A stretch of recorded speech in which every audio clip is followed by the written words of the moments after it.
شام کا دن بدن سنگین ہوتا ہوا بحران دراصل پوری دنیائے انسانیت کے لیے ضمیر کا سب سے بڑا امتحان بن چکا ہے۔ ایک طرف چند عالمی طاقتوں اور کچھ فرقہ پرست پڑوسی ممالک کے مخصوص مفادات ہیں جن کی تکمیل کے لیے گزشتہ 6 برس سے سرزمین انبیاء کو مقتل بنا دیا گیا ہے، تو دوسری جانب لاکھوں مرتے کٹتے لٹتے پٹتے سسکتے بلکتے شامی مسلمان بچے، خواتین، بزرگ اور نہتے شہری ہیں جن کا پڑوسی اسلامی ملک ترکی کے سوا کوئی پرسان حال نظر نہیں آتا، جبکہ شام کا قصاب درندہ صفت بشار الاسد اپنے فرقہ پرست ہم نواؤں کے ساتھ اب تک لاکھوں انسانوں کو لقمہ اجل بنا چکا ہے، اور 1 کروڑ کے قریب شامی باشندے اس کی خون آشامی کی بھینٹ چڑھ کر دربدر ہو چکے ہیں۔ مگر حیرت، افسوس اور شرم کی بات یہ ہے کہ آج کی 21ویں صدی کے مہذب، ترقی یافتہ اور شائستہ اطوار سمجھی جانے والی دنیا میں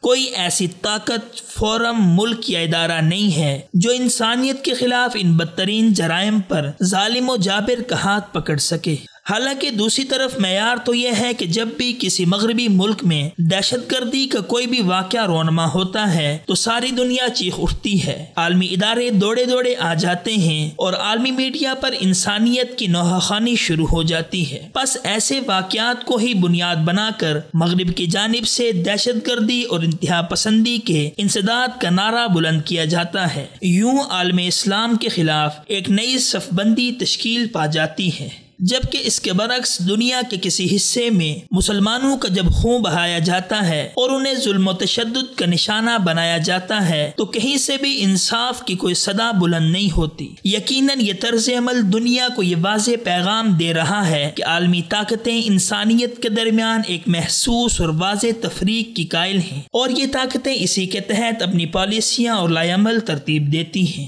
حالانکہ دنیا کو سوچنا چاہیے کہ جس طرح پیرس، برلن اور بیلجیم میں دہشت گردی کے واقعات میں جان کی بازی ہارنے والے انسان ہیں اور ان کے قتل پر انسانیت کا ضمیر تڑپ اٹھتا ہے، اسی طرح شام، کشمیر، فلسطین، برما، چیچنیا اور بوسنیا سمیت دنیا کے مختلف حصوں میں استعماری پالیسیوں اور جارحیت پسندوں کے ہتھ کنڈوں کا نشانہ بننے والے مسلمان بھی آخر فرد و بشر ہیں، اور ان کے بھی وہی حقوق ہیں جو امریکہ، برطانیہ، فرانس اور جرمنی میں رہنے والوں کو حاصل ہیں، کیونکہ دنیا کے کسی بھی حصے میں بے گناہ انسانوں پر ظلم و فساد کی راہیں ہموار کرنے کی ہرگز حوصلہ افزائی نہیں کی جا سکتی۔ بس اسی بنا پر مسلمانوں پر روا رکھے جانے والے ظلم و ستم کو بھی عالمی سطح پر یکساں نظر سے دیکھے جانے کی ضرورت ہے، جبکہ دوسری طرف یہ حقیقت بھی اب دنیا کے سامنے کھل کر آ چکی ہے کہ امریکہ نے 9/11 واقعے کی آڑ میں انسداد دہشت گردی کے نام پر جو مہم جوئی شروع کی ہے، اس کے نتیجے میں آج پوری دنیا کا امن و استحکام معرض خطر میں ہے، کیونکہ دراصل یہ جنگ جھوٹ کے سہارے قائم ہے، اور جب تک طاغوتی قوتیں اپنے طرز و عمل میں تبدیلی نہیں لائیں گی اور عالم اسلام میں مداخلت کا باب مکمل طور پر بند نہیں کر دیں گی، تب تک عالمی امن مخدوش رہے گا۔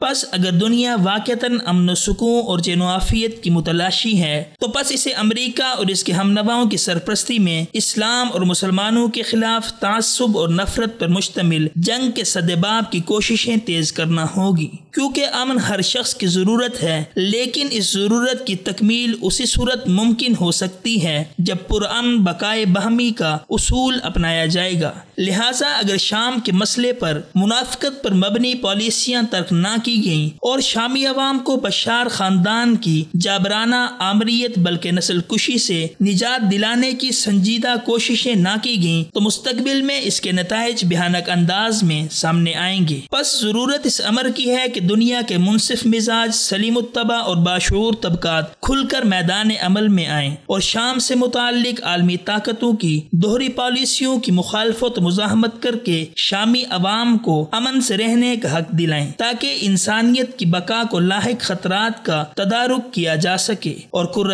ارض پر پائیدار امن و استحکام کے قیام کو بھی ممکن بنایا جا سکے۔